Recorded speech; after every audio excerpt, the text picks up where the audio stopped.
This video was completed in partnership with Casey Family Programs, the nation's largest operating foundation focused solely on safely reducing the need for foster care and building hope for vulnerable children and families across America. Casey Family Programs works with child welfare systems to enhance their ability to partner with families, communities, policymakers, and other public and private stakeholders to support the success and well-being of children. The Northern California Training Academy worked with Casey Family Programs, as well as many other collaborators, to develop practice profiles for 6 distinct areas within safety organized practice. By providing a detailed description of the practice core components, these practice profiles will guide practitioners and supervisors in implementing safety organized practice effectively. These practice profiles were developed with the knowledge that practitioners who understand core components of a practice model and the benefit of the practice are more likely to commit to the model. The primary purpose of child welfare is to ensure child safety, ideally in the child's family home. Protecting children and preserving families requires an intricate set of knowledge and skills. It requires the ability to navigate complex systems, respond quickly in highly stressful situations, and have knowledge in multiple specialty areas, and have the ability to communicate in an inclusive, engaging, and respectful way with families and stakeholders. Honing all of these skills is critical in order to engage the family and the community in working together to mitigate the child's risk and build future safety. The practice profiles were developed with the overall intent to improve safety and well-being for youth and families who interact with child welfare. So what exactly are practice profiles, and how do they relate to safety organized practice? Practice profiles describe various tools and practices central to safety organized practice in enough detail to promote consistent implementation and facilitate skill development. They describe the core activities associated with each function of the practice. These core activities make safety organized practice teachable, learnable, and doable within child welfare services. Core activities also promote consistency among practitioners at the service delivery level. As coaches and supervisors use tools that recognize how change and development of new skills take time, they model the patience and consistency that social workers need to have with their work with families. The practice profiles also enhance engagement between supervisors and social workers, thus modeling the kind of relationship that social workers need to develop with families around goal setting and the acquisition of new skills. The practice profiles were built as a guiding conversation along a structured format that supports people to speak, listen, and reflect their practices in a space that fosters learning and openness and encourages thoughtful speaking and careful listening. This structured format is referred to as a facilitated dialogue structure. We use the term dialogue to refer to a conversation in which people growing their safety organized practice skills will work together to develop mutual understanding and support. Purpose. In guiding the conversation, each of the practice profiles provides what needs to be known about the particular practice area. Group agreements describes actions that can be taken to build understanding and agreement about how the family and stakeholders will work together to achieve the group's expected outcomes. Stakeholders provides guidance and information for how to use the practice with multiple participants. Context provides information for how to best use the particular practice.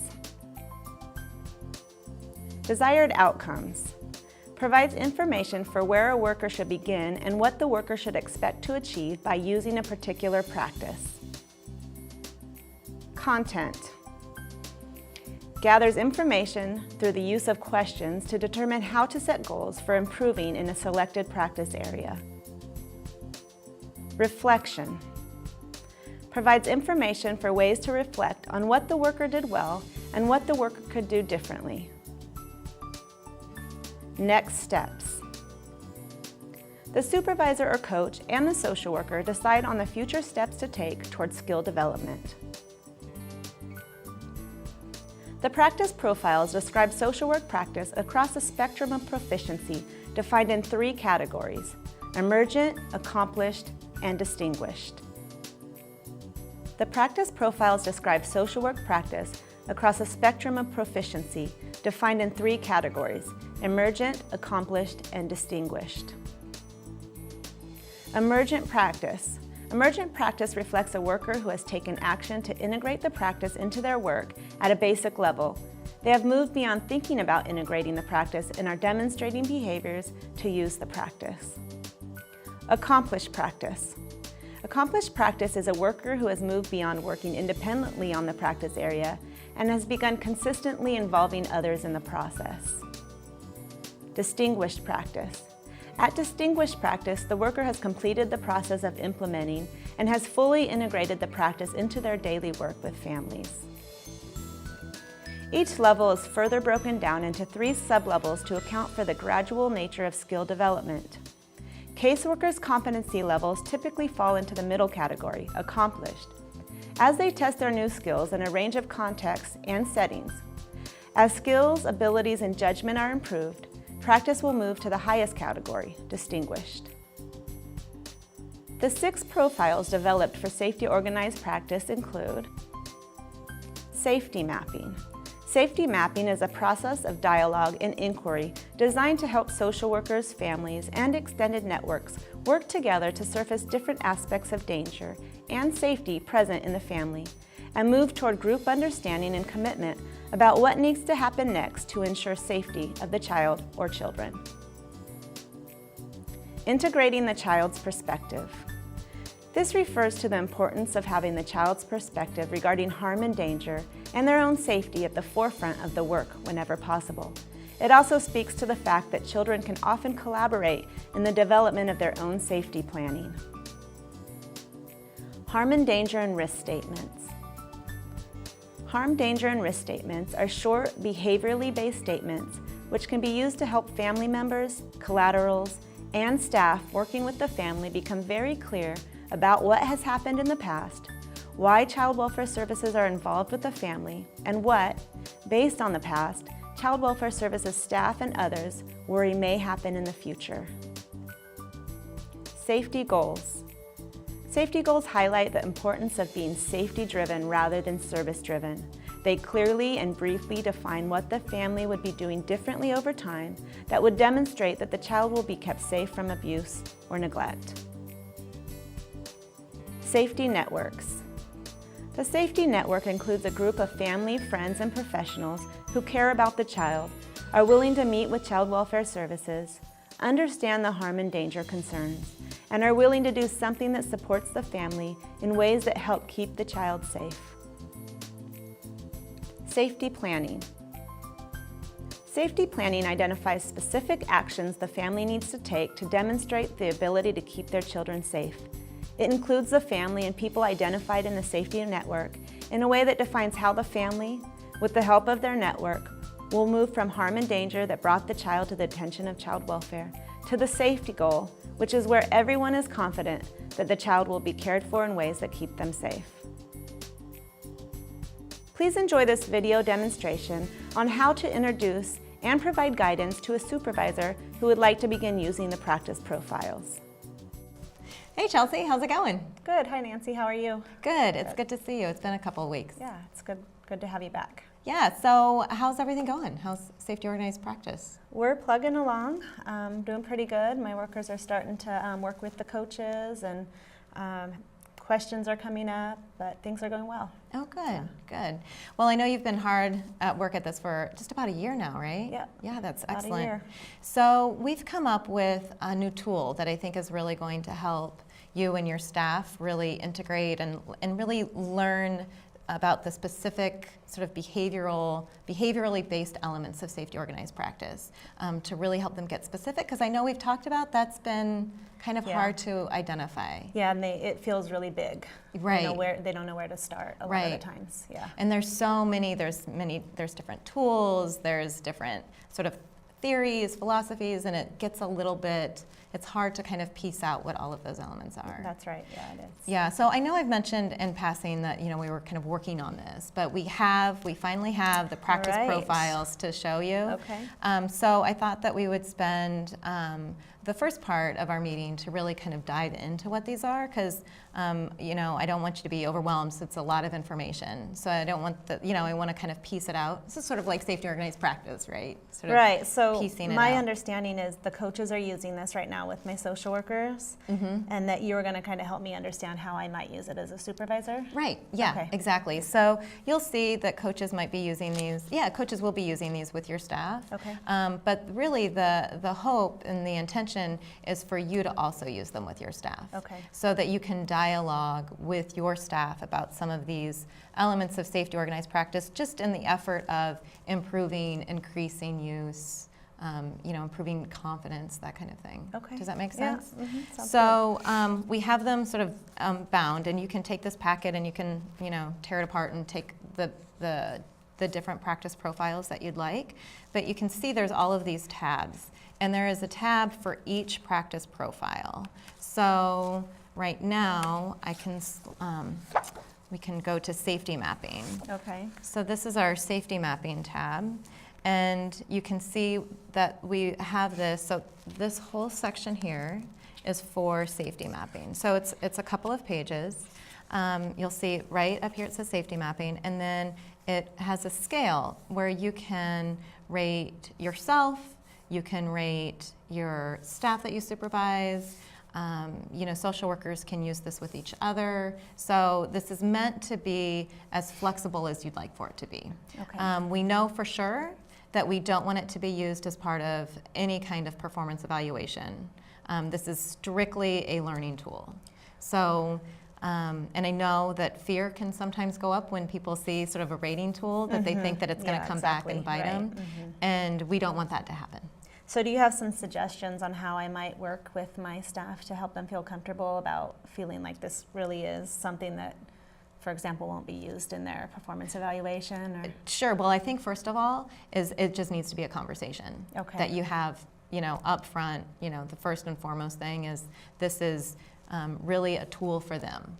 That if they want, they can keep a copy of it. You don't have to take a copy of it home or with you. You know, I mean, it really is. And there's a lot of what we can talk about today is sort of the many different ways that you can use these. Okay. Because it's not just, there's not just one prescribed way. And if you have some staff that are more fearful than others, then just, you know, have that dialogue and let them drive the process. Okay. So this one is on safety mapping, and you'll see that we have emergent practice, accomplished, and distinguished practice, and they build on each other. So in emergent practice, we're really looking at building that infrastructure and just that first initial, they are attempting to use safety mapping. Okay. It's their first attempt. Okay. That's emergent. To build on that, they're gaining consistency, right? So that's where you have accomplished practice. They're gaining consistency, and they're collaborating. So they're reaching out to stakeholders, to other staff, okay? And then the last piece is the distinguished practice, which they're taking their practice and they're innovating and they're sustaining. So they're continuing, they're bringing in new things, it's continuing to grow, but it's really at, you know, they're done with this initial sort of steps. It becomes sort of almost unconscious, right? Okay. They're it's just really how they do using their it. work. It's When how they they get do to that right. point, it's their day-to-day, this is Right. what they do. Okay. Exactly, it's how they do their work. The practice profiles follow the dialogue structure. Okay, yeah. So you're familiar with it? Yeah, Remember, we learned, of course. we use that when we do our mappings with families Right. and stuff, yeah. So the safety mapping, all of these practice profiles Okay. follow. So you'll see here's purpose. Yeah. Okay. If we flip the page, what you're going to see is group agreements. Here's stakeholders. So it goes through each one of the dialogue structure elements. There's the context, the content, the desired outcomes, reflection, that's a little hard to see, reflection is right there. And then finally, the next steps. Okay, so reflection, okay. assess the family's ability to participate in safety mapping process. So the worker is able then to walk away from a mapping describing whether or not the family was able to fully participate. Right. Okay. Mm-hmm. Mm-hmm. Okay, Chelsea, so where do you think you might go now? What do you think are some next steps that you might use with Well, these? I think this is going to be really helpful just in breaking down so my staff doesn't feel so overwhelmed. So we can Good. break it down into small pieces for them. I'd like to pick a couple of my social workers. You had mentioned trying it with the new staff, and I have one in mind that I think will be really great to work with. Oh, good. So I think I might try it with 2 or 3. Great. Until you come back again. Excellent. And then we can see how Good. it goes. Great. So I'll be back in a month. All right. And then we can discuss and talk about how it went. That sounds like a great plan. Sounds good. Thanks for coming back out, Nancy. Great. Thanks, Chelsea. Now we will watch a video demonstration on how to introduce and rate a practice profile with a worker. Jason, welcome back to Supervision. Thanks a bunch. How you How's doing? I'm doing good. How are you doing? Hanging in there, hanging in Yeah, there. things going okay? Yeah, they're going pretty well. I know you've been through a lot of training and learning a lot of new things. Does it feel a little bit overwhelming? Yeah, I mean, it's a lot to take in, and I really haven't had a chance to practice what I'm learning yet, so Yeah.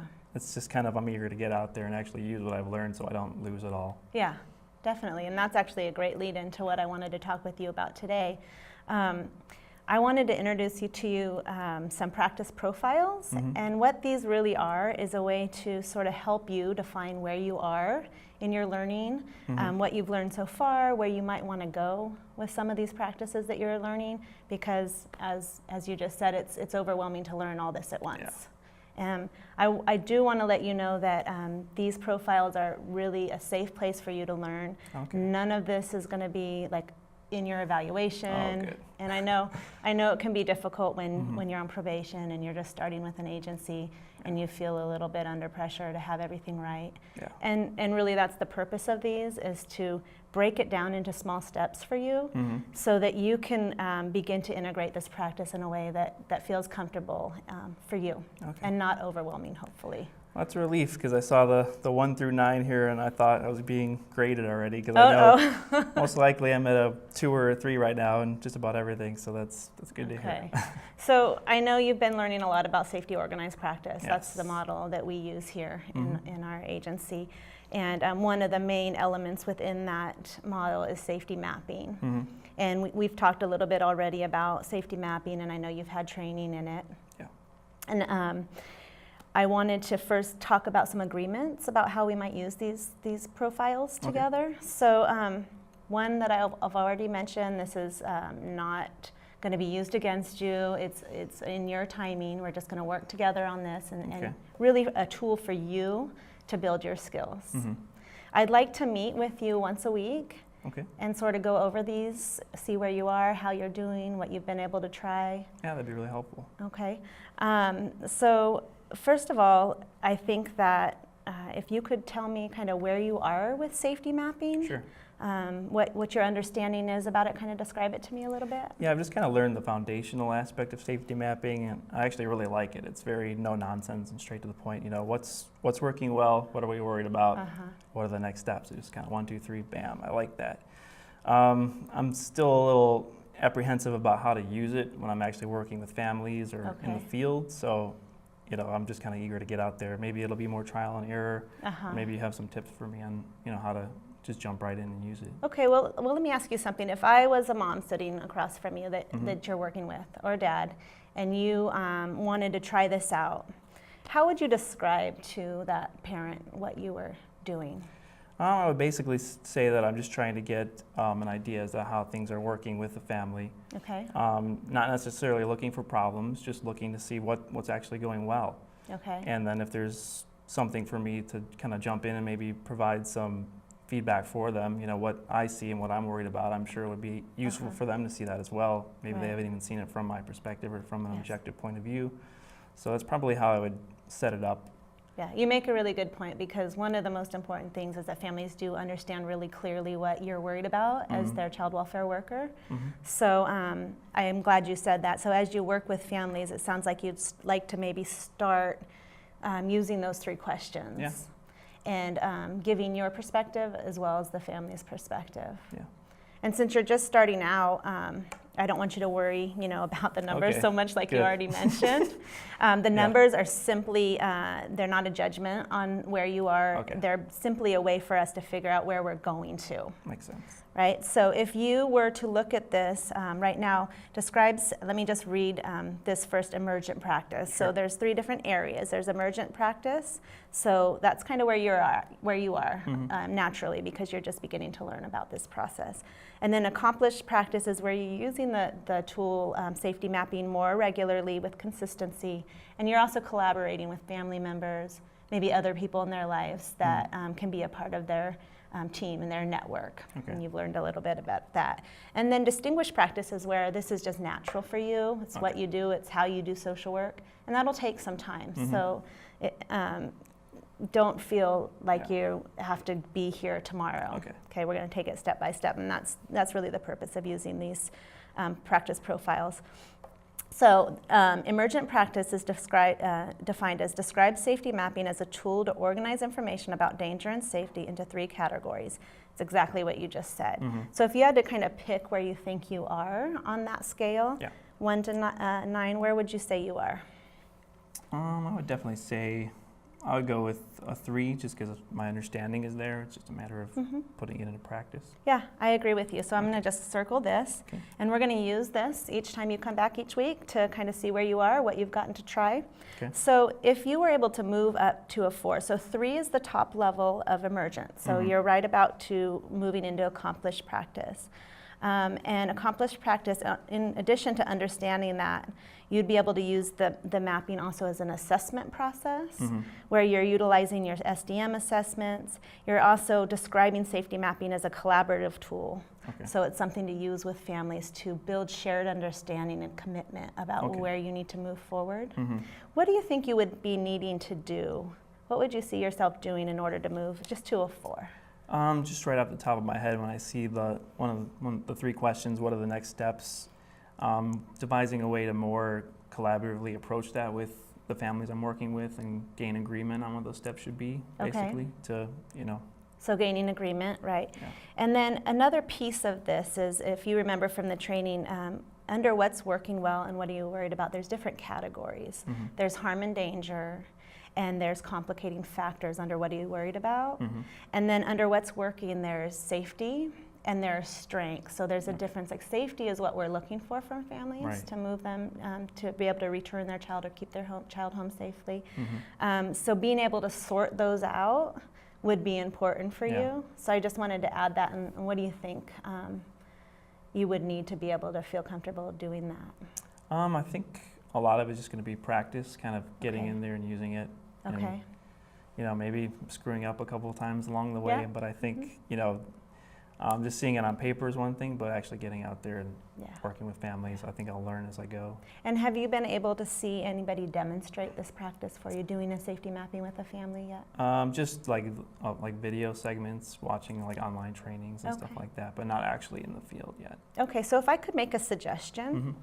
So right now you're at a 3, you did a great job describing it.